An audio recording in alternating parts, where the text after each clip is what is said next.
Peace, peace, my beautiful souls. Welcome back to Last with me, Shanika Clay. My voice is not just heard, it is felt. I own my sound. I have a confession. I have never played back a single episode I've recorded all the way through since I started this podcasting journey. I've been told more than once over the years that I have a pleasant voice, and while I am super grateful for that, I still don't want to listen to a single episode, just being transparent. It's something I've always wondered about, though. Why does the sound of my voice on a playback make me cringe? So, of course, I did a little research, and here's what I found on the scientific side of it. When you speak, you actually hear your voice in two ways. Through the air, which is external hearing, and through bone conduction, which is internal hearing. With external hearing, sound travels through the air and reaches your eardrums. And with internal hearing, vibrations from your vocal cords travel through the bones of your skull directly to your inner ear. The bone conduction adds depth and lower frequencies, making your voice sound richer and fuller to you. The kicker is, when you hear a recording of yourself, you're only hearing your voice through air conduction, without the internal bone vibration you're used to. So your recorded voice sounds thinner, higher pitched, or a little off compared to what you normally hear. Well, that makes sense. But at the same time, it felt a little deeper than just acoustics for me.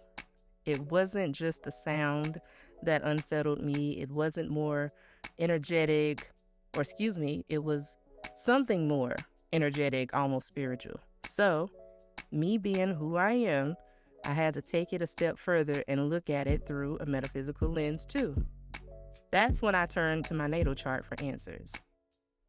If you have access to your natal chart, you can look at your south node to get clues about what you may have experienced in past lives.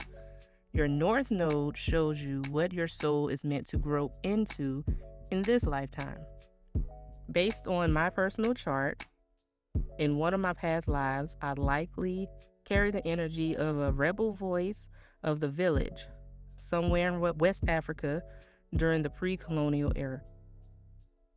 I may have been a storyteller, a griot, or a truth speaker in a matrilineal community, using language through song, poetry, or satire to challenge injustice.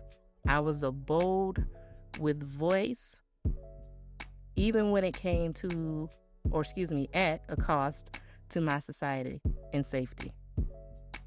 That lifetime planted the seed for my spiritual gift of communication, but it also left behind a deep cellular fear, the fear of being misunderstood, the fear of being silenced, the fear of being punished for expressing what spirit poured through me.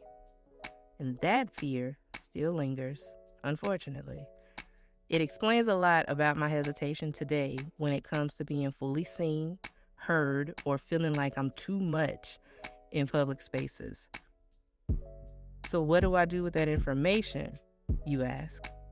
Well, now that I have an idea of opportunities for growth, I plan to continue to speak and stand in my voice via this podcast. Duh. Listen, healing my relationship with my voice isn't just about getting used to how it sounds on the mic. It's about honoring my soul's journey that got me here and giving myself permission to own my sound in this life and beyond. Well, that's it for today's episode. Healing is fun, right? I'm telling you. I'll try my very best to guide you in the right direction. And as always, remember to stay grounded, stay glowing, speak, and I'll catch you next time on